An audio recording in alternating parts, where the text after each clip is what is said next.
sejam todos bem-vindos para mais uma live. Hoje a gente vai conhecer a história do Daniel Rezende. Ele era da Igreja Presbiteriana e hoje ele é católico. Ele vai contar pra gente a trajetória dele de conversão. Então, fique até o final, compartilhe esta live e convidem seus amigos. Eu vou chamar ele aqui. Alô? Oi, boa tarde. Tudo Boa bem? tarde, tudo bem? Joia? Tudo, e você? Graças a Deus. Que bom. Tá Tá me dando pra ouvindo? me ouvir direitinho? Tá um barulho aí, viu? Tá, deixa eu tentar tirar esse fone aqui, vamos ver se melhora. Melhorou? Sim. Agora? O fone tá mais atrapalhando do que ajudando. Geralmente ajuda, né? O Jefferson bateu muito nessa tecla, mas às vezes eu tenho que fazer esse ajuste aqui. Só tô fixando aqui o comentário, pronto. Então, Daniel, primeiro se apresenta, fala o que você faz, onde você mora, se você estuda ou não. Conta um pouquinho, se apresenta, fica à vontade. Beleza. Então, me apresentando para o pessoal, né? Meu nome é Daniel, eu tenho 26 anos, moro em Divinópolis. Eu trabalho vendendo tecidos, faço faculdade, né? Eu curso física e tem 2 anos e meio para 3 anos, né? Que eu voltei para a igreja. E estou aqui a convite da Thaís e do Jefferson. Eu acho que não tem muita coisa assim para falar sobre mim, não. Esse é o basicão.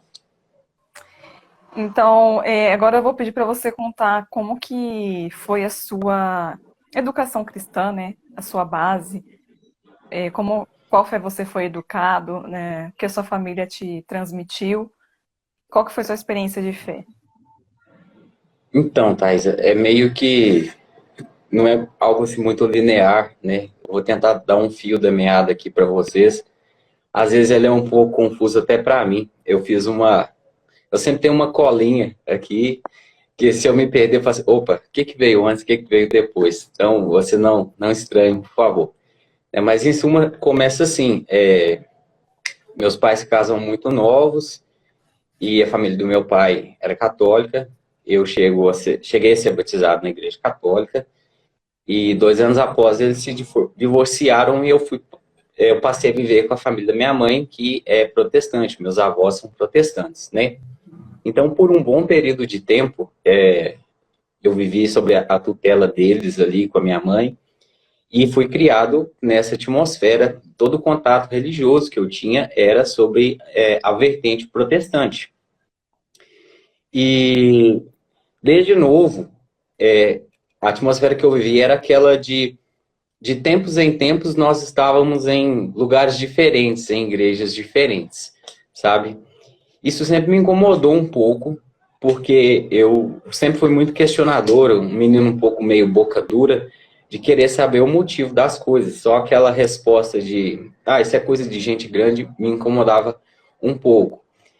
E isso se manifestava muito nessa questão dos cultos que a gente ia, não só pelo estilo, porque em alguns eram muito agitados, tinham muita gritaria, outros eram mais sóbrios, mas até pela questão do que era ensinado. Eu via, muitas vezes, certas coisas pareciam entrar em contradição. Isso, desde criança, eu lembro que gerava um pouco um conflito dentro de mim, porque a minha existência nunca foi evidente para mim. Desde criança, eu lembro de pensar assim, por que eu existo? Por que todas as coisas existem? O que é a verdade? Será que as coisas, que tal coisa é verdade? Então, assim, sempre procurei um pouco de razão, de sentido nas coisas, entendeu? Mas nunca tive contato com a igreja católica por causa desse afastamento da minha família. Tinha um contato, mas era aquela coisa de final de semana, de 15 em 15 dias, e a família do meu pai é católico, mas não praticante, né? Como a gente chama de católico de IBGE. Então, assim, aí lascou, né, por assim dizer. E quando eu estava com 14 anos, eu fui trabalhar em um supermercado e a minha patroa me chamou para ir na igreja que ela ia, que era a igreja presbiteriana.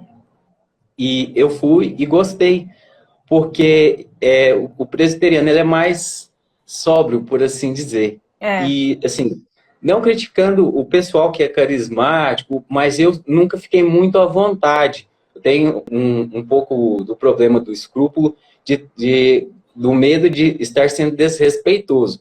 Então, como lá a gente ia, ouvia a palavra, cantava um pouco e tal, mas sem muita exaltação, eu fiquei mais à vontade ali. Eu falei assim, olha, eu não sei como é que funciona essa coisa, qual que está certa, se tem essa questão mesmo de certo e errado, mas aqui eu estou um pouco mais em paz com a minha consciência.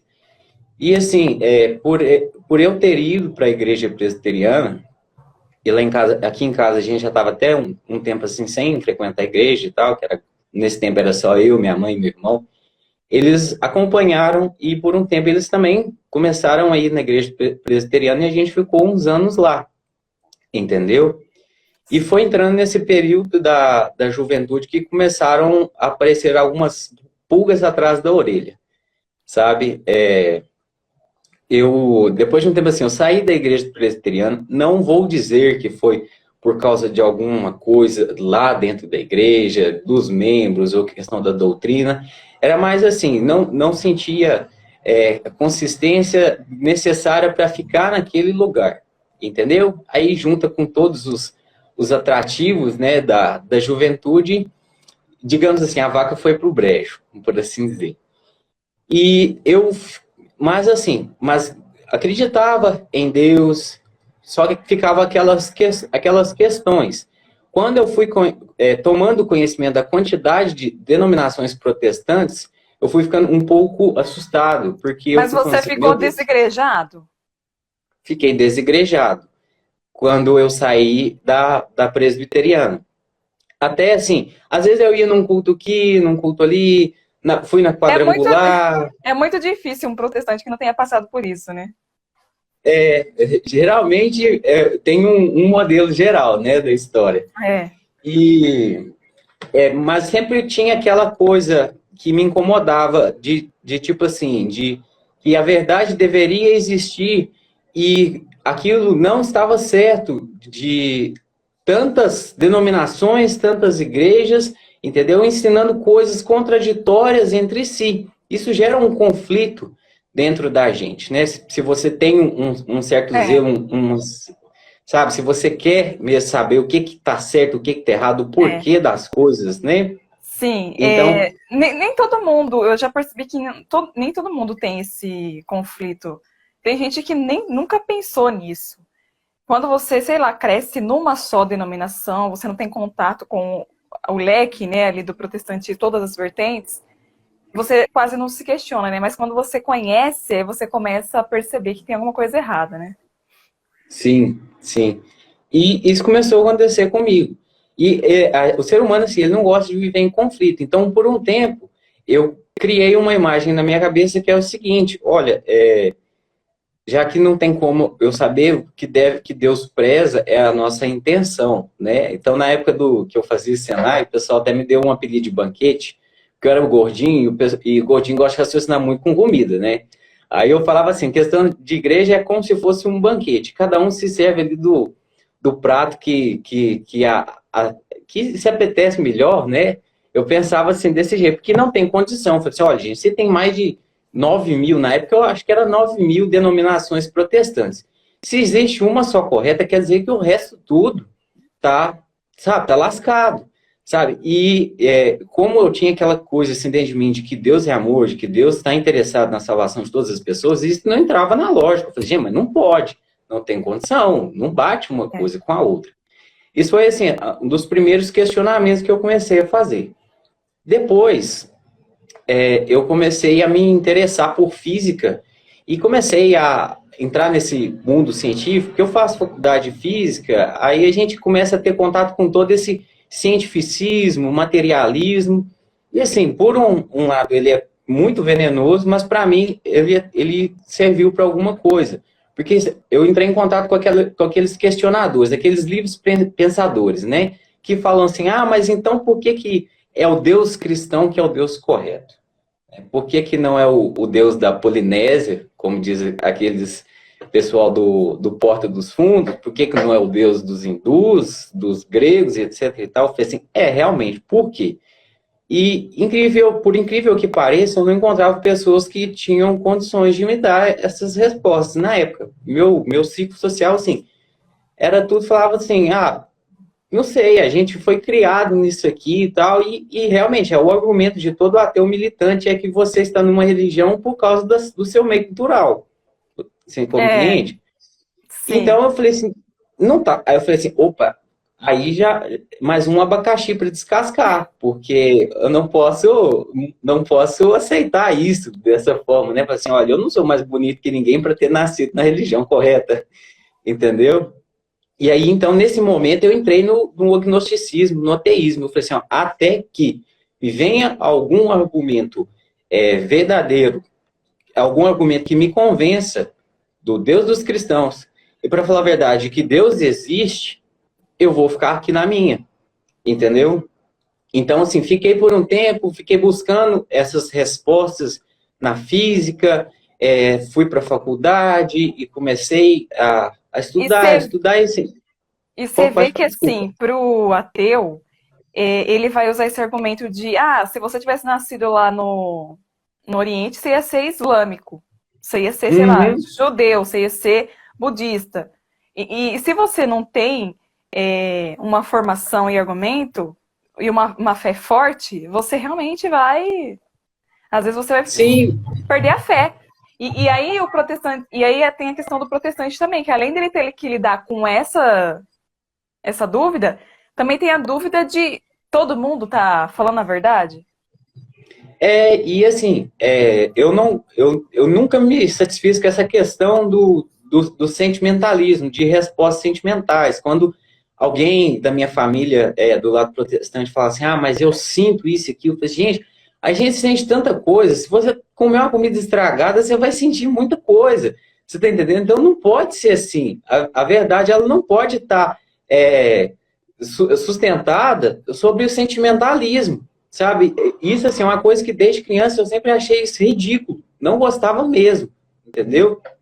Então, assim, eu fiquei por um tempo nesse, digamos assim, igual um cachorro correndo atrás do rabo, eu não sabia para onde escapar. Eu achava que não tinha para onde escapar. E aí vai acontecer certas coincidências, né, que mudam um pouco o fio da meada da história. Um dia eu estava dando uma faxina no kitnet, que eu morava em São João del Rei. Vocês desculpem se fizer algum barulho, que a rua que eu moro é muito movimentada. Parece uma A Índia, minha um também. Mumbai, tá? Então, não estranha. Eu não ouço funk, mas o pessoal passa aqui e me força a ouvir o dia inteiro. E o que aconteceu? Voltando à história. Eu estava dando uma faxina no kitnet que eu morava, e por cargas d'água o YouTube puxou um vídeo do Olavo de Carvalho. Eu já tinha ouvido 500 Sempre é mil assim, críticas, né? Sempre 500 aparece mil. um vídeo assim, da providência divina, é porque a gente não procura, né? Às vezes a Sim, eu gente até, não. às vezes a gente até procura, mas assim, muitas das vezes aparece. Eu não tinha procurado, juro pra você. A única coisa que eu sabia do Olavo de Carvalho era que o pessoal falava da faculdade, que eles pintam ele como uma besta quadrada, um velho louco que só fala palavrão.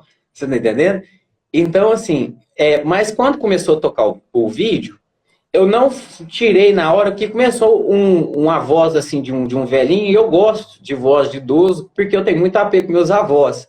Eu falei, deixa esse homem falando. Eu vou varrendo minha casa, vou fazendo minhas coisas, e deixa esse homem falando. E eu fui achando aquilo muito interessante, o jeito dele falar, ele não tinha muito daquele apelo retórico, igual de Leandro Carnais aí da vida, Que é Cortelas e vaidade, tal, né? Você vê sabe? uma vaidade, né? Aquela pompa toda, sabe? O velho é Pose. escrachado. Ele chuta na canela mesmo e tal. E eu tinha hora que eu falava, gente, que esse homem tá falando é maluquice. Aí eu procurava saber, mas não, pior que ele tem razão. Aí eu comprei o mínimo, comecei a ler, levei até uns meses para ler, porque eu gostava de pesquisar muito os artigos, porque, tipo assim, o mínimo ele tira escamas dos nossos olhos, né? Porque ele mostra que o buraco é muito mais embaixo. Você está entendendo? Comecei a pesquisar aqueles nomes que eram citados ali, todas aquelas coisas que parecem loucuras e que são negadas veementemente pela comunidade acadêmica, você vai a fundo assim, não, são negadas. E aquele livro que ele é muito sobre política, né? O mínimo fala, é muito artigo voltado para a questão de marxismo, essas coisas e tal, mas ele serviu para me dar uma credibilidade com o velho, sabe? A crescer os olhos para ele. E aí foi o momento que eu comecei a conhecer filosofia. Que até então que eu sabia de filosofia era aquelas pataquadas que meus professores falavam na escola, que eu nunca dei atenção, então eu nem lembro direito o que eles falavam. Pensava que era uma besteira, uma matéria a mais para preencher currículo, né? E o professor Olavo, ele tem muito dessa coisa essa crítica e correta quanto às limitações do campo de ação, de investigação das ciências.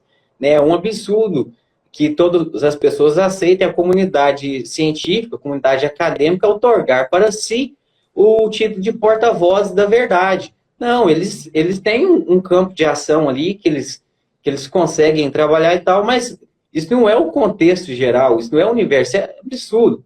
Quando você começa a ler o Chesterton, né, você vai lá no Ortodoxia, ele vai falar assim, você quer pegar uma teoria científica e achar que ela vai explicar uma sinfonia de Beethoven?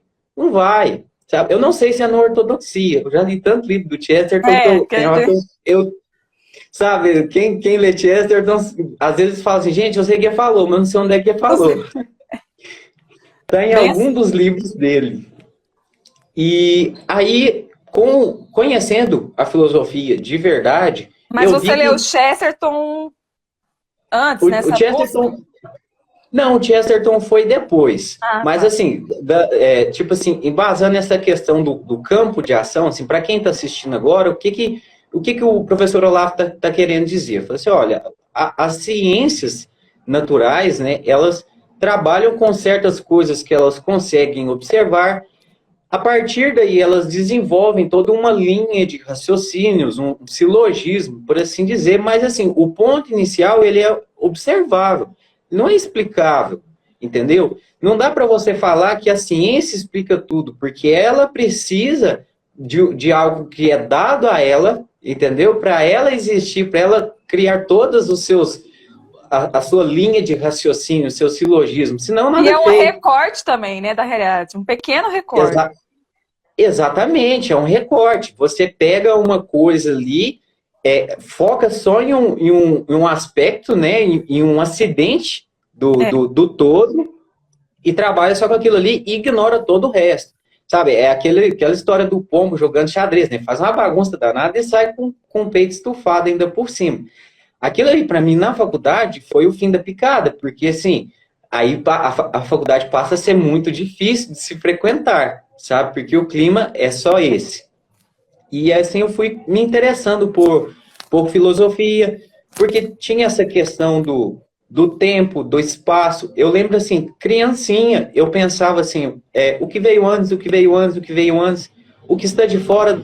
do que está de fora, do que está de fora, então o universo, mas se tiver algo fora do universo e algo fora, então, tipo assim, isso cria uma linha de raciocínio que, assim, a pessoa que não tem contato com nada da filosofia não sabe por onde pegar, e você vai descobrir isso lá em São Tomás de Aquino. Ele vai falar assim, não, Deus, motor e move todas as coisas, tá entendendo?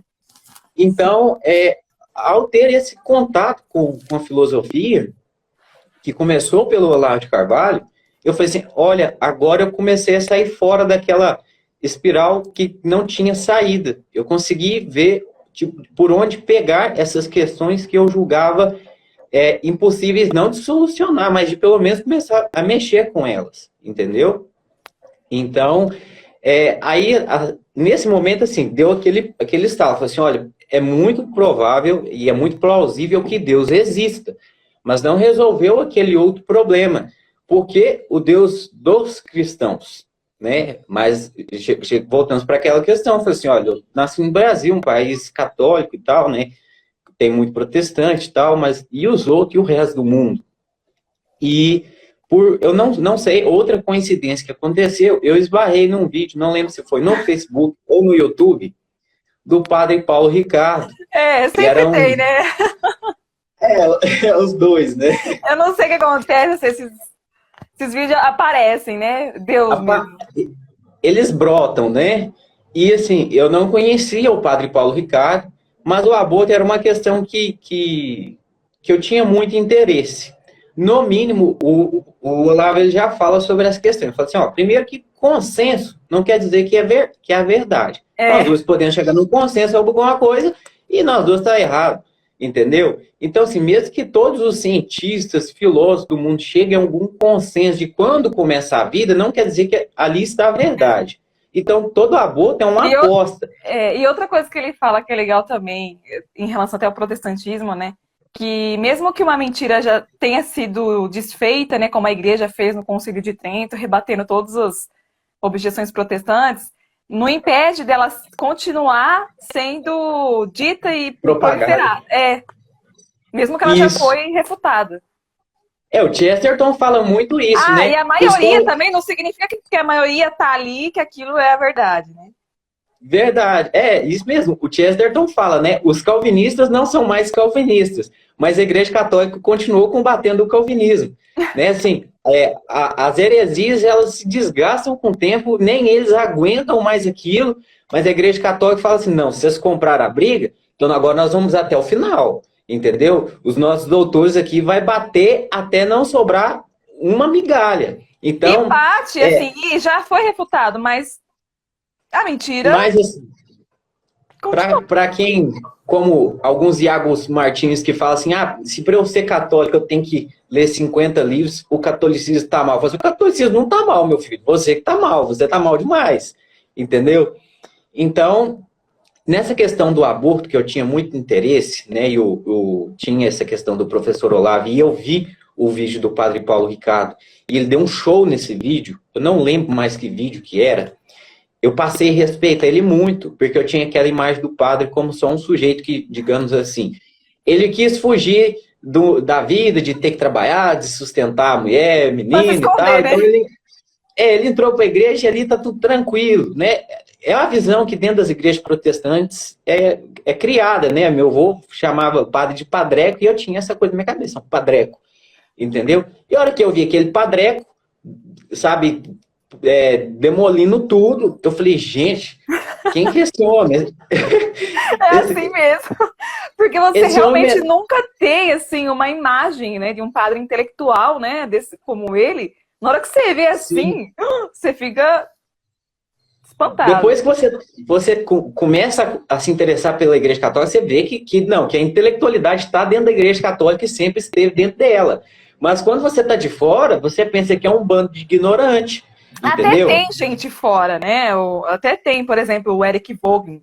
Ele era luterano. Tem. Mas ele é honesto intelectualmente, né? E ele fala nas ideias das ciências políticas, né? Do protestantismo. Eu conheço o Eric Vogelin Eu pelo que não o Olavo li. falou, Eu só conheço mas eu pelo que o não Olavo li. falou. Mas ele, pelo que o É. Olavo já falou ali, o cara, assim, é genial, é honesto, né? Não, teve muitos caras bons fora do catolicismo. Eu não querendo dizer que não teve, mas a gente vê que, tipo assim, o berço da intelectualidade, o que preservou a intelectualidade no É. mundo é a Igreja Católica. Né? Tem os exemplos, por exemplo, do Leibniz, que também não era, e também foi um gênio, né? O Leibniz era protestante. Então, assim, tinha essa imagem dos padres. Aí, quando eu vi o padre Paulo Ricardo dar aquele show, eu falei assim, eu quero saber mais desse padre, eu quero conhecer mais esse padre. Aí É eu engraçado, coloquei. né? Não, assim, hoje eu vejo que todas essas pulgas atrás da orelha e esses caminhos, para mim, é sinal claro da providência divina, sabe? É. Mas na época, eu estava assim, totalmente cego, sabe? Foi indo e foi acontecendo. Aí eu pesquisei sobre o Padre Paulo Ricardo, vi que ele tinha um canal no YouTube e vi que nas playlists tinha playlist chamada A Resposta Católica. E do que se tratava essas playlists? Eram praticamente respostas a todas aquelas acusações feitas à Igreja Católica, todos aqueles mitos, aquelas mentiras que são propagadas mundo afora, muito dentro da Igreja Protestante. E a hora que eu vi uma pessoa disposta a responder todos aqueles ataques que eu vi a vida inteira sendo feitos, e nunca sendo rebatidos, eu falei, eu quero assistir isso aqui. Porque se ele tiver errado, beleza. E Agora, se ele tiver demorou. certo, glória a E Deus. Não, Demorou. assim, Já se tá com você mais for. de 20 anos. Não, 10 anos, né, que ele tem o canal, não é? Acho que é isso. Até que Ah, tá. assim. Eu tinha entendido você falar, demorou pra mim, porque eu já tava com Ah, mais de 20. não, Não. se você for pensar, o proselitismo protestante nos anos 80, 90 e 2000 foi muito grande. E aí demorou para os católicos reagir. Aí surgiu o Padre Paulo, já tem 10 anos. E você tá vendo que já tá revertendo, né? Porque tá dando respostas, né? Antes não tinha internet, as pessoas não tinham acesso fácil à informação, né? Graças a Deus que tá surgindo. Sim, sim. Então, assim, Paulo Ricardo, nossa, minha gratidão a ele não dá para descrever aqui, não, sabe? Então, voltando, a hora que eu vi, eu falei assim, deixa eu assistir esse vídeo aqui sobre esse assunto. Por exemplo, lá tem de tudo, né? Batismo de crianças, intercessão dos santos, veneração e idolatria. Então, eu falei assim, assisti a um vídeo e falei, olha, não é que esse homem está com razão, mas até um relógio parado a certa hora 2 vezes ao dia, vamos ver mais um, né? E vamos ver É mais assim um. mesmo, é E assim aí eu mesmo. falei, e assim, eu viciei naquele negócio, o pessoal vicia em Netflix, eu viciei na Resposta Católica, Eu também. sabe? Eu tava cozinhando e o YouTube moendo a Resposta Católica, eu tava fazendo outra coisa, a Resposta Católica. E assim, foi um tempo que eu bitolei das coisas, é bem provável da minha faculdade ter ficado um pouco comprometido nessa época, porque eu só queria É. saber do Padre Paulo Enquanto Ricardo, você não entendeu? resolve, né, o conflito, né, você não pensa em mais Fica nada. aquilo ali, fica ali dentro, assim, moendo dentro de você. Mas aí o que que acontece, Thais? Chegou um ponto que eu falei, realmente, para todas essas objeções, o Padre Paulo Ricardo tem resposta, né? Mas tem aquela questão, são respostas coerentes e tudo mais, mas voltamos à questão do Deus cristão. Ainda temos o problema das inúmeras denominações, tem coisa demais e tal. E quando eu era mais novo, eu pensava o seguinte, gente, no supermercado, até no supermercado tem uma estrutura mínima para aquela coisa funcionar, sabe? Tem o setor do hortifruti, tem o laticínios, tem o açougue, tem a padaria, tem os seus funcionários, tem os seus encarregados, tem um gerente geral do supermercado, todos eles vão se reportando aos seus superiores, e é um superior geral que faz uma espécie de trabalho de pontífice com o dono daquela rede, com aquele grupo, sabe? Então, assim, até no supermercado, gente, tem organização para funcionar, senão não Nossa, funciona. você acredita que eu pensei da mesma forma? Olha que interessante, mas eu não fiz analogia com o supermercado. Eu pensei assim, nossa, se na gramática existem regras, né? Se na política tem hierarquia, né? Tem os vereadores, e tem prefeito, e tem governo, e tem. Se uma nação tem, imagina uma igreja, se não vai ter que ter. Sim, sabe? Se Deus existe, se Deus é amor, se Deus quer a nossa salvação, e se Ele é a sabedoria total, é plausível que Ele teria feito um negócio bem feito, entendeu? Então, assim, eu pensava que tinha, eu falei assim, ele não podia ter, sabe, passar 33 anos, morrido numa cruz e deixado a gente a Deus A dará para ver navios. interpretar uma Bíblia. Entendeu? Sabe, para mim não fazia sentido. Eu falava, gente, isso é loucura. E eu achava que tinha que existir essa estrutura, até um momento que na Resposta Católica, o Padre Paulo Ricardo, em algum dos vídeos, ele vai e fala sobre uma tal de sucessão apostólica. Eu falei assim, o que é isso? O que é essa tal de sucessão apostólica? Se tiver alguém aqui na live que não sabe o que é a questão da transmissão do episcopado, né? Um bispo transmite aquela autoridade para outro, que começou lá com os apóstolos, dado diretamente pelo próprio Cristo. Então, assim, não foi algo sentimental, que os apóstolos sentiram ser chamados e tocados, mas foi o próprio Cristo, pessoa que chegou e o próprio apóstolo, pessoa, fizeram tudo mais, essa Posição ordenação. de mão. Exatamente. Então, assim, é uma coisa que não deixa sombra de dúvidas. Não, sabe, não tem um relativismo nisso. É isso aí, ponto, acabou.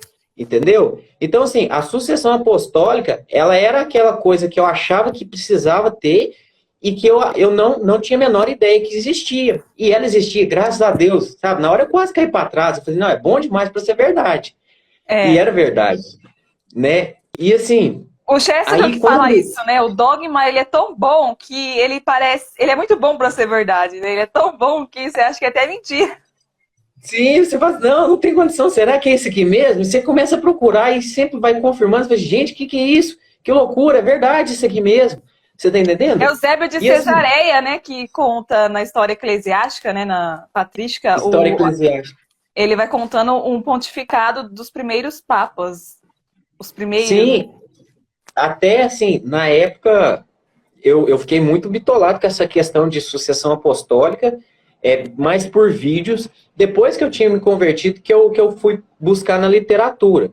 Mas porque eu ainda tinha uma coisinha ainda que me incomodava, porque assim, essas coisas faziam sentido, mas por que o Deus dos cristãos?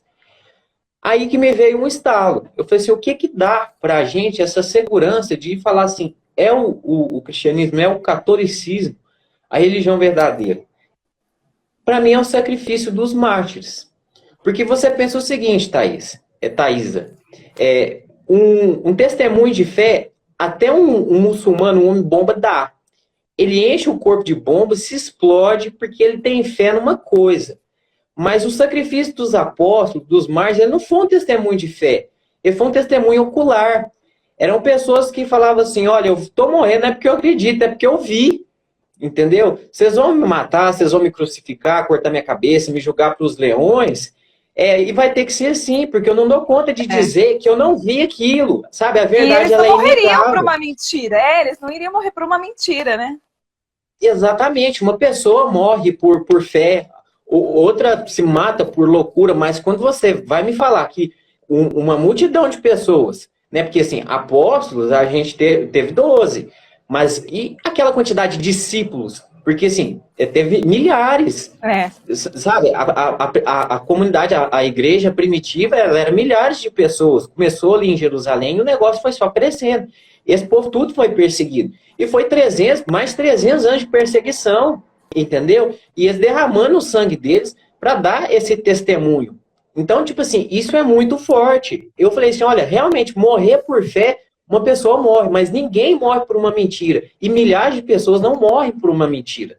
Entendeu? Na hora do pega para capar, a pessoa pede pinico, por assim dizer. Ela fala assim, não, eu acho que eu cochilei, eu vi coisa demais, mas não, eles falam, eu vi aquele homem multiplicar os pães, eu vi ele ressuscitar o filho da viúva, eu vi ele andar sobre as águas, não, eu vi ele morrer e ressuscitar. Não dá para falar que isso é mentira, vocês vão ter que me matar, mas não dá para falar que isso é mentira. Então, assim, quando eu comecei a ver essa lógica e ler a vida dos santos, dos mártires, dos primeiros cristãos, aí assim, aí foi a última peça do quebra-cabeça que encaixou. Entendeu? O Chesterton fala lá no Homem Eterno, né, da questão dos mitos gregos, que eles não compravam uma briga por um defender que Zeus traía a esposa e o outro não. Você tá entendendo? Não, cada um achava aquilo e morreu Maria. Sentava todo mundo junto, bebia e pronto, acabou. Os romanos criaram um panteão para poder acomodar os deuses das nações que eles conquistavam. Mas foram os cristãos que meteram o dedo na cara deles e falaram assim, não, eu não aceito o meu Deus aí. Isso aí é tudo coisa do capeta. Você tá entendendo? Então, assim, eu até tô lendo A Cidade de Deus, Santo Agostinho desce o sarrafo nisso aí. Chama aquelas entidades o tempo todo de espíritos malignos, que de deuses não tinham nada. Né? Então, assim, são capítulos e mais capítulos, você tem que ter até um pouco de fôlego, porque ele não deixa sobrar pontas, né? Só batendo em cima dessas teclas. Então, assim, nesse momento aconteceu de eu me convencer, e aí eu falei assim, e agora como é que eu faço? Porque eu não conheço nenhum católico, entendeu? Praticante. Não, minha família mesmo, lá da minha família que é católica, tinha anos que não ia na igreja. Meu pai até brinca, que agora minha avó vai na missa comigo, sabe? Meu pai fala assim, a última vez que a mãe foi na missa de sétimo dia do pai. Morreu tem 15 anos atrás, sabe? Nossa. Então, assim, na época foi difícil. O que eu fiz? Eu comecei a ir na missa escondido. Eu ia lá pro fundinho, ficava vendo, achava aquilo uma coisa de outro mundo, que eu falei, gente, isso aqui é uma sociedade secreta. Eu passava na porta todo dia e não sabia. Porque como que esse povo sabe falar das mesmas respostas toda vez? A hora de levantar, a hora de abaixar, a hora de fazer tal sinal. Entendeu? Aquilo ali me fascinou. Sabe, Thaisa? Eu Até que também, aquela ordem, né? Eu fiquei assim, nossa, mas como que vocês sabem isso? Pra gente é assim, um já bicho de sete cabeças, né?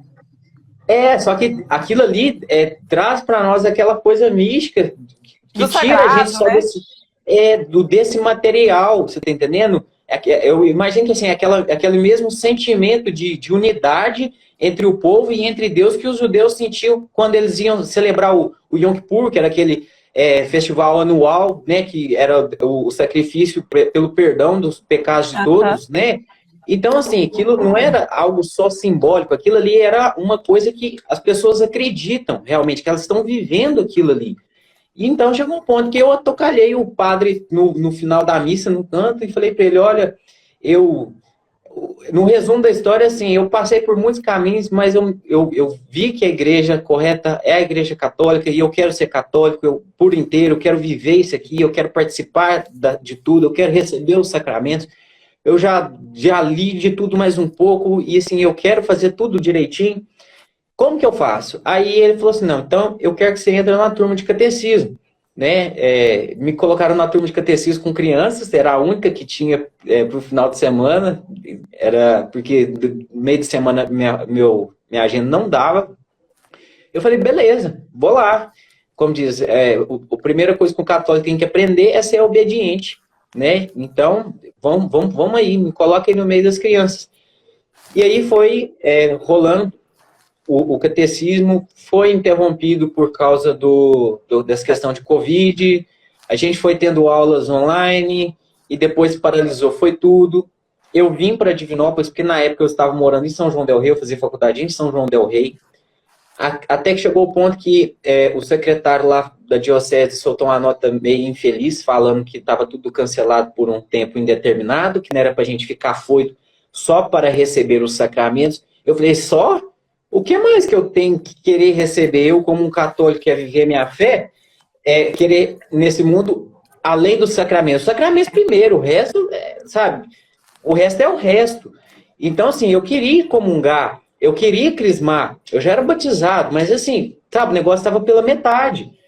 Aí, na época no grupo do WhatsApp, eu até falei assim, eu vou atrás do bispo para ver se o bispo concorda com essa nota que o secretário soltou, porque isso não está certo e tal, tal, tal. E minha avó me ligou nesse dia, eu e minha avó, de parte de pai, que é católica, a gente tem uma amizade muito grande, eu contei para ela porque que eu estava chateado, ela falou assim, peraí, eu conheço um padre aqui na cidade, que ele é conterrâneo meu da roça que ela nasceu, eu vou ligar para ele, às vezes ele consegue fazer alguma coisa.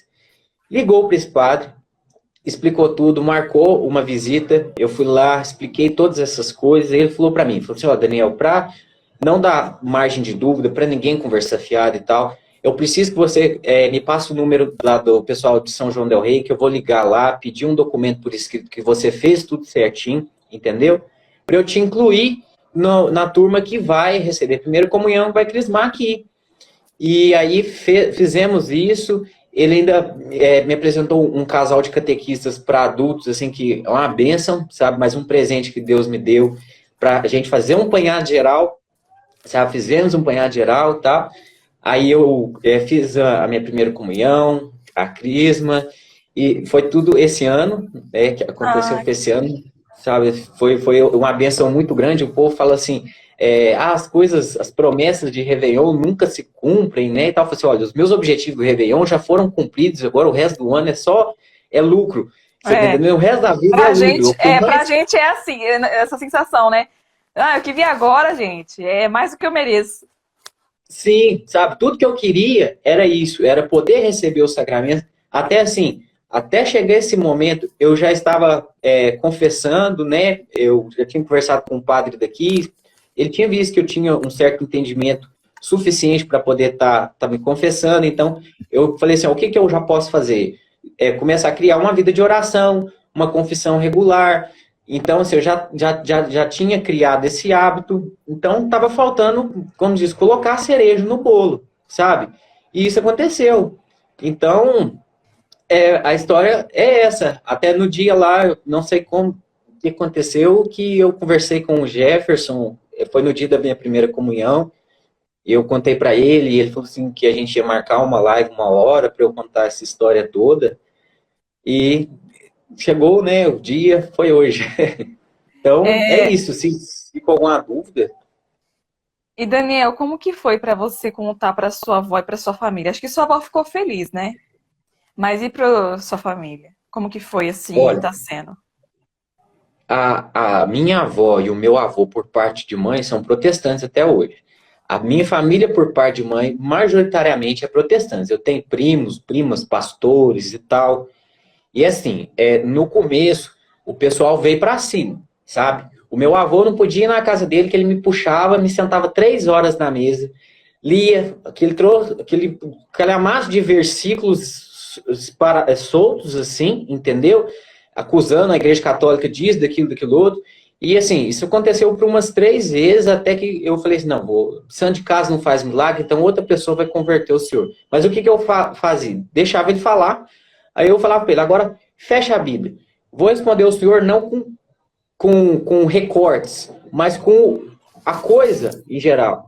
E aí, praticamente, eu fazia o que eu fiz aqui agora. Mostrava para ele que o Novo Testamento ele estava ali no Velho, que o método de Deus trabalhar, essa questão da hierarquia, de escolher um povo e de manter essa hierarquia, etc. e tal, Deus já tinha feito no Velho Testamento. Era assim que ele fazia, escolher um povo, elegia sacerdotes, você tá entendendo? Dava função, não era esse negócio que depois vira a casa da mãe Joana, cada cabeça uma sentença, esse sacerdócio universal que os protestantes acham, você está entendendo? Que todo mundo é inspirado pelo Espírito Santo e sai tirando suas conclusões.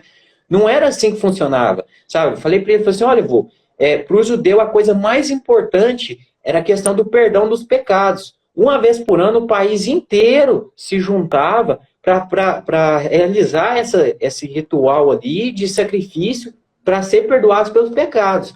Tanto é que foi um escândalo para aqueles fariseus quando desceram um paralítico no telhado, e Jesus Cristo, a primeira coisa que faz é falar assim, seus pecados estão perdoados.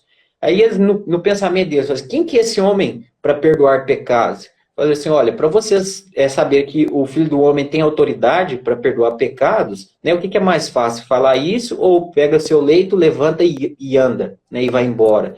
E ele vai e faz isso. Então, mas assim, para um protestante, fala assim, mas é Jesus. Fala assim, mas Jesus, quando ele aparece ressuscitado para os apóstolos, ele fala, recebei o Espírito Santo. Os pecados que vocês perdoarem serão perdoados, o que vocês retiverem serão retidos. Assim, e aí, aonde que está isso no protestantismo? Quem de vocês tem autoridade para isso? Existe uma autoridade clara. E só no catolicismo a gente encontra pessoas que, por uma linha É ininterrupta da engraçado sucessão... porque esse é o tipo de versículo e tantos outros que você passa batido lá. Você não enxerga. sabe? Ou, Você não vê, não. aqueles que enxergam, eles dão, tipo assim, uma desculpa. Aquilo lá só era para os apóstolos. Ou Jesus estava falando outra coisa. Até mesmo das chaves, né, que Deus deu a Pedro, né? Mudou o nome dele, assim, à toa. Mudou. Aham. Não Tipo tinha nenhum assim, motivo. era só para os apóstolos. Então, assim, só interessava aquela geração que os É. apóstolos tinham jurisdição, poder para perdoar os pecados. Depois que os apóstolos morreu, acabou. Então, assim, então não tem sentido nenhum vocês irem para a igreja, porque não tem ninguém aqui para perdoar os pecados de vocês. Aí você fala assim, mas e Deus? Eu falei, mas Deus também podia perdoar o pecado daquele povo naquela época, por que tinha que colocar os apóstolos na jogada? Então, assim, aí que eu comecei a ir a fundo na questão da sucessão apostólica. Isso é uma coisa, assim, que para mim é muito importante, sabe? Até, assim, até separei uns livrinhos aqui do lado, assim, se alguém... Você, com certeza, pelo seu trabalho, eu sei que você conhece muito, mas talvez alguém que não conhece. Um Aham. livrinho muito bom que eu gosto é o Tradição Apostólica, do Bispo Hipólito de Roma. Isso aqui é, assim, cristianismo primitivaço, sabe? Aqui tem a sagração episcopal tintim por tintim, não falta nada. Tem o do Eusébio Cesareia, que é a tradição apostólica, né? História História da. eclesiástica, história eclesiástica, isso. E também Santo Irineu de Lyon, no Conto das Heresias, ele dá um show aqui. Assim, praticamente isso aqui tudo é marcação sobre sucessão apostólica. Então eu falei, gente, não tem condição. Santo Irineu foi ordenado por Policarpo, que foi ordenado pelo próprio João. Mas É. então, se esses homens, se ali a igreja já tinha se contaminado, Então a igreja se contaminou ali logo depois dos apóstolos. Não, e Acabou assim, ali. o concílio que nos deu a Bíblia foi organizado por Constantino. Então a Bíblia está contaminada, tá paganizada, tá. Você tá vendo? E assim, o pessoal, eles repetem esses chavões, né? Mas se você virar e falar assim, mas como que se deu essa transição, então, da religião do Império Romano para o cristianismo? Como é que foi essa questão essa contaminação da igreja com Constantino? Sabe, os caras não sabem te explicar, É. não sabem te falar. Você tá entendendo? Então, assim, são coisas que se você começa a ter, se você tem boa vontade, não dá para você permanecer na ignorância. Sinceridade, né? E honestidade. E buscar, né? Sim, tem um livro do Alessandro Lima, do Cânon Bíblico, né? Você vai ver, gente, a Bíblia, sabe, para você ter aquele negócio ali prontinho, como diz o padre Paulo Ricardo, com zíper e tudo, levou muitos anos, levou mais de Não, 400 mas eles anos. falam assim, não, só reconheceram, porque eles dão um monte de desculpa, mas sem a tradição, a gente não ia nem saber o nome dos evangelistas de cada evangelho. E tipo assim, reconhecer, como que eu, como mero mortal, tenho autoridade para reconhecer algo que tem inspiração divina? Né? Acho que é o Chesterton Ou que fala. se eu sou falível, como eles, né? Se eu sou uma pessoa falível, como que eu vou reconhecer uma coisa infalível? Isso. Eu acho que é o Chesterton que fala, né? Um livro infalível, ele precisa de um leitor, né? Uma pessoa que transmita a mensagem dele que também seja infalível, porque senão não adianta nada. Algo pode estar muito certo, escrito em grego, mas se eu não sei ler grego, o que vai adiantar? E a única que tem essa autoridade para poder passar a mensagem fiel é a Igreja Católica. E mesmo assim, por exemplo, os que falam assim, não, tudo bem, ela no início ali, né, era inspirada, era infalível, só que depois ela se desviou, também não tem lógica. Não tem, porque o próprio Cristo falou que as portas do inferno não prevaleceriam contra ela. Estarei entre vós até o fim dos tempos, né? Não vos deixareis órfãos. Então, assim, é uma garantia que haveria uma unidade que não seria desfeita. E Cristo também disse, muitas coisas ainda tenho para vos dizer, mas ainda não é o momento. Isso já era o magistério, né? Que ia... O corpo, né? Dos fiéis. Porque tem gente que acha que a igreja traz ainda novas revelações, né? Que o papado, que a tradição apostólica traz novas revelações. Não. A revelação já foi encerrada. Sim. Mas elas precisam ser explicitadas. Como diz, é uma cebola, né? Que você vai descascando e você vai cada vez mais... É igual um feijão. Você planta e ele vai desenvolvendo, ele vai ganhando corpo. Aí eles vão falar assim que é introdução, são inovações modernistas, são inovações ao longo do tempo. Nada a ver. Porque até mesmo os principais dogmas, por exemplo, a natureza de Cristo, não tem nada na Bíblia, gente. Ou, por exemplo, tem assim, bem incipiente ali, né? Nada muito desenvolvido. Ou a Santíssima Trindade também. E aí, quando se trata de Mariologia, que também é uma coisa que é desenvolvida tanto quanto essas outras áreas da teologia, aí eles não aceitam. Não, de jeito nenhum. E, assim, para mim é uma questão de lógica isso aí, né? Falar assim, olha, a igreja se desviou e tal. Eu falei assim, ó, meu amigo, então se desviou, eu já tô picando a minha mula, porque o próprio Jesus Cristo garantiu que não ia dar errado, que as portas do inferno não iam prevalecer contra ela. Tá lá na Bíblia que a igreja é a coluna e sustentáculo da verdade. Ou seja, é possível encontrar a verdade. Eu não preciso fazer esse chute entre milhares de seitas para cair na correta. Então, assim, tá lá falando que tem a verdade em um lugar. Então, basta você ter boa vontade de procurar saber. E a outra coisa que eles falam que é católica, mas no sentido espiritual invisível. Isso daí é gnose, né? Mas Santo Inácio de Antioquia, foi ele que falou, onde está Cristo está a Igreja Católica, né? E eles falam que esse católico aí é no sentido universal, invisível. Sim, significa tudo isso. Só que São Justino também fala nessas mesmas cartas que quem não obedeceu o bispo, nem católico não é, tem que obedecer ao bispo. Ou seja, uma igreja que tem estrutura e hierarquia. Não adianta você falar que você é católico e não obedecer ao bispo. Sim, não, o Santo Irineu de Lyon ali no Contra as Heresias, ele faz uma linha do Papa de Pedro até o Papa de então, que era assim, recente, se não me engano, ele escreveu esse livro no ano 171, já é de se assustar a quantidade de papas que existiam, porque era assim, você ser eleito Papa era quase uma sentença de morte, porque os caras não duravam muito tempo. O Império Romano estava na cola. Sabe? É. Você se tornava papo, você já sabia que daqui a pouquinho, digamos assim, a cobra ia fumar para o seu lado. Então, como que você vai negar isso aqui? Ele falando que desde o começo a unidade da igreja consiste na comunhão com o bispo de Roma. Entendeu? Não tem como você falar, você negar esse caráter histórico da coisa.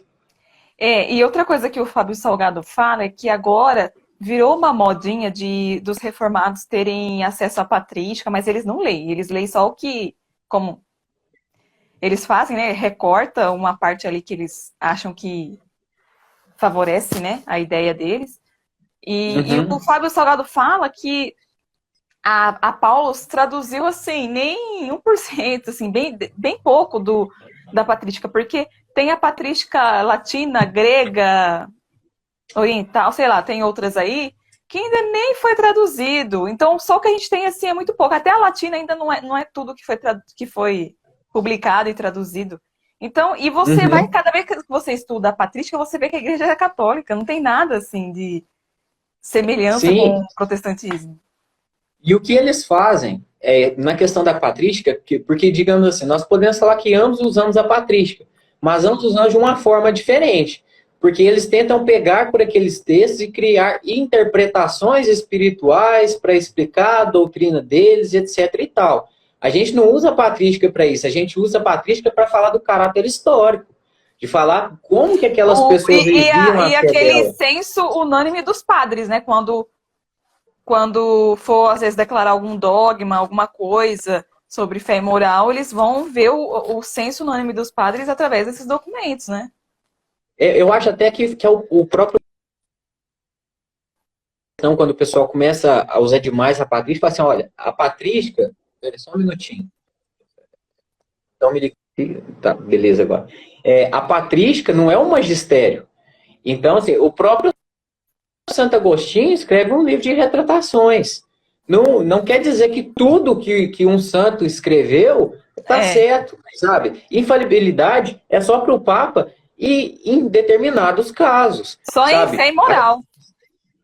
A questão da patrística, que a gente pega principalmente nessa questão da sucessão apostólica, é para poder falar assim: olha, gente, desde o começo, a igreja sempre se submeteu à autoridade do bispo de Roma, que é o Papa, porque ele é o sucessor de Pedro, que foi o líder dos apóstolos, ele foi feito líder dos apóstolos pelo próprio Jesus Cristo. Então, esse foi o sistema que Jesus Cristo criou e que a igreja sempre preservou. Agora, a opinião dos padres, assim, é de muito valor? É, mas não é isso igual dessa forma que o protestante tenta fazer. Né? O professor lá chama isso aí de linguagem bifurcada, né?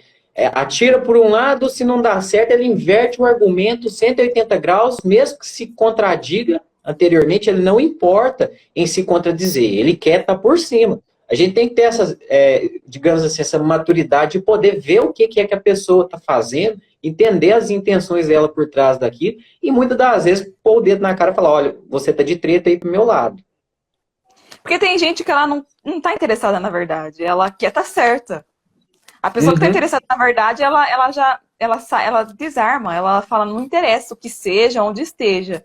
Mesmo que me destrua, que acaba com a minha vida, eu quero a verdade, porque a gente perde tudo também, né? A gente. Sim, você, assim, quando você assume essas coisas assim como verdade, digamos assim, você abre mão de tudo que o mundo te oferece, né? Porque, por exemplo, você vai. O que é mais forte assim, nas vertentes protestantes é essa teologia da prosperidade. Sabe, isso me revira o estômago. Porque o discurso é sempre aquele assim de a vitória vai vir, você vai conseguir, você vai receber aquela bênção, aquela graça. Ontem mesmo, num grupo que eu faço parte, lá de São João del Rei, a gente faz uma reunião semanal. A gente estava falando sobre isso. Às vezes a graça não é só aquela consolação. Às vezes a graça é uma provação, é algo que você vai ter que suportar. Você está entendendo?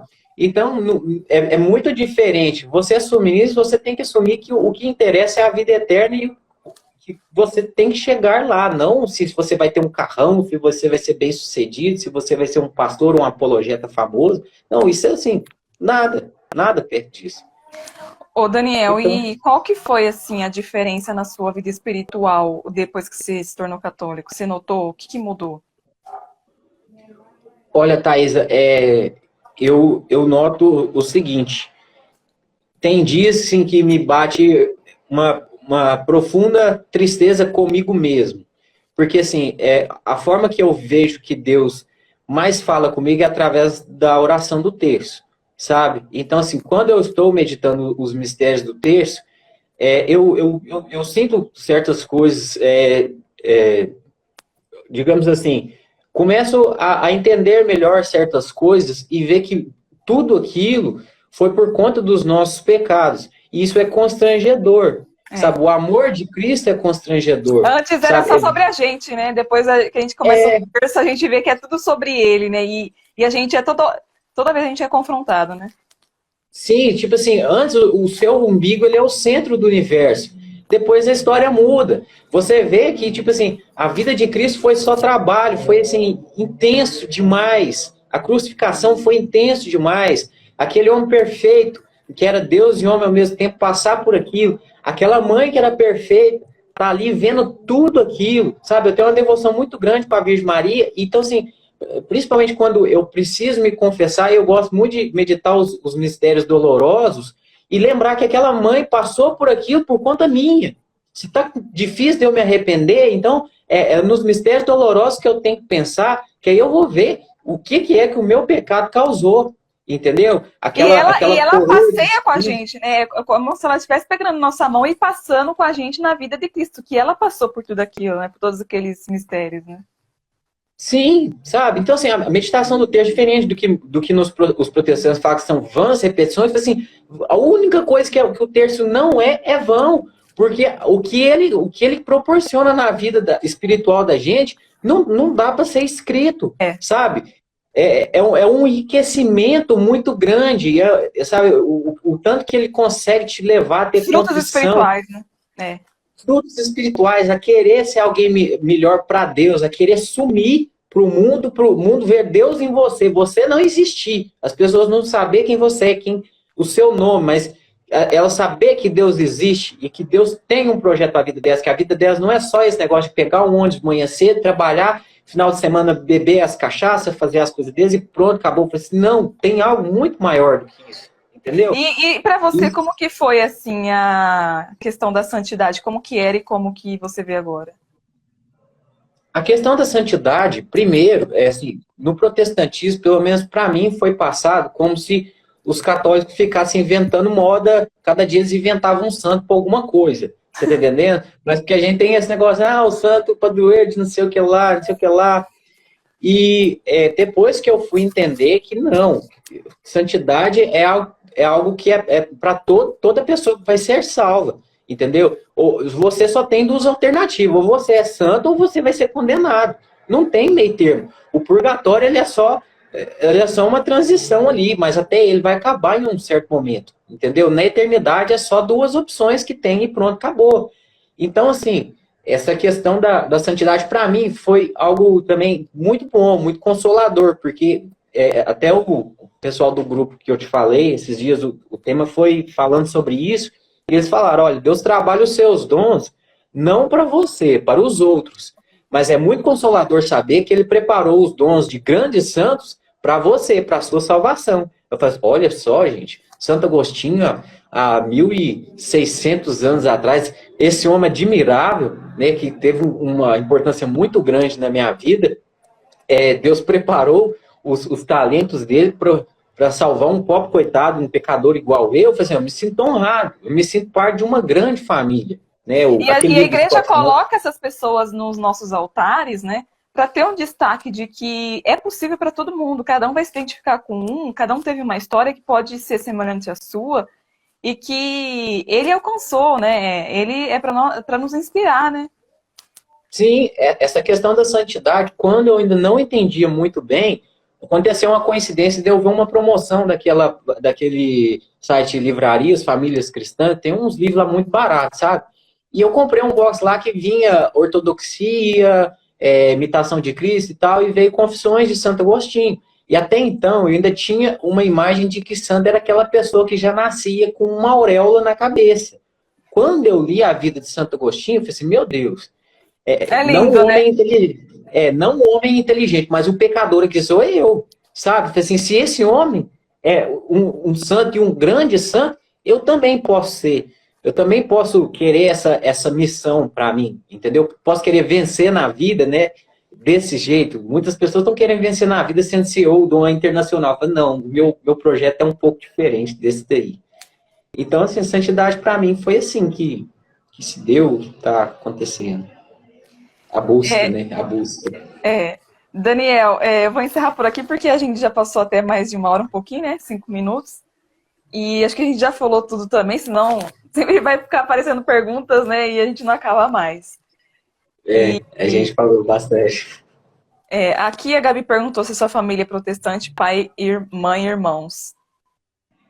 Não, a minha mãe atualmente ela não vai em igreja nenhuma, ela tá bem assim, não, ela não tá em cima do muro, ela não tá pensando no assunto, sabe? Mas ela tem ouvido bastante. No começo ela não dava muita ideia, que eu acho que ela pensava que era fogo de palha. Ontem eu falei mais de 30 minutos sobre Santa Terezinha na cabeça dela e ela ficou ouvindo. Então, assim, eu já conto isso assim, ponto positivo. O meu É assim irmão, mesmo. veio para a igreja também, ele está frequentando a missa Que comigo, bom. ele me pergunta as coisas, até a gente está tentando, a todo custo, coloquei ele numa turma de catecismo para também receber os sacramentos, mas aqui está tudo cancelado até hoje, então assim, tentando a gente está. Ele às vezes fica meio morocochô, mas eu falo para ele, olha meu filho, Deus se alegra com a sua persistência. Então persista, né? Não, é certo que muito custe aquilo que muito vale, né, Thaisa? É a Então Santa Teresa que persista. fala, né? É, Então, a gente vai encerrar por aqui. Se alguém que ficou com alguma dúvida quiser perguntar uma coisa para o Daniel, pode perguntar no Instagram dele depois ou aqui no apostolado também. Daniel, muito obrigada. Que Deus abençoe e te faça eu que santo. agradeço. Que essa live seja instrumento aí para outras pessoas que estejam passando pelo mesmo ou estejam nessa transição. Um Amém. abraço para quem ficou. Tchau. Outro. Tchau.